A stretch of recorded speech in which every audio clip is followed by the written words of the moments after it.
Okay, so we're in the driveway at this Eden Lane project, and you can see the existing cottage that's here and where the garage is and everything like that. We're kind of parked in there. So where the garage is, I just roughly have it laid out here. It's kind of off over here. You can see my tape measure sitting in the grass here, so that's basically the end of 20 feet. So if you kind of picture it, I went 20 feet back. There's actually a drainage swell back in there that you're going to want to stay out of. So I kind of threw my tape measure in there. You could push the building back a little bit more, but it's going to kind of cut through here, through this bush and stuff. And then I just laid out the length of the building here, the 36 feet, to come across so we could get a count in trees and stuff like that. So you can kind of see they've been dumping some stuff in here.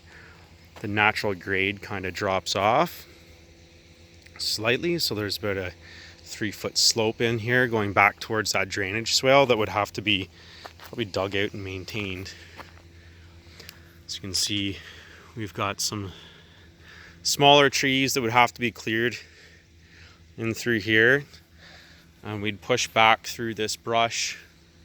So I count like a clump of trees there, so a clump plus this guy, so one tree, more clumps of smaller trees in there, and so I would say one over there, 2, 3, 4. You're probably going to take this one too. You might go as much as 5, 6, 7. You might be into 7 trees here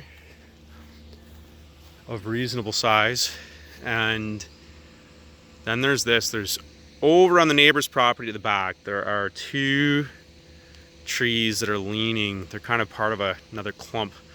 I would say that you'd want to talk to the neighbors and take that one and take that one.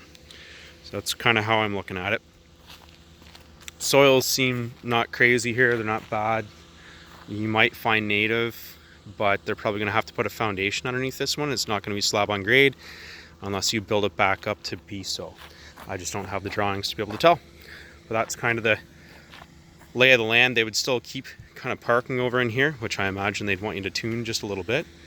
So you would be taking some trees right in here all the way through, and you can see from my tape measure down and around, that's where you're working. So again, from driveway back, there's a 2 to 3 foot slope back towards that drainage swale. The drainage swale, I think you can easily shape it around the back of the garage. I don't know exactly where the property line is right now, but I think you can shape it and direct the water behind the garage. And it's active. You can kind of see that it's wet and moving some water in here. So you'd want to make sure that was working. That's it.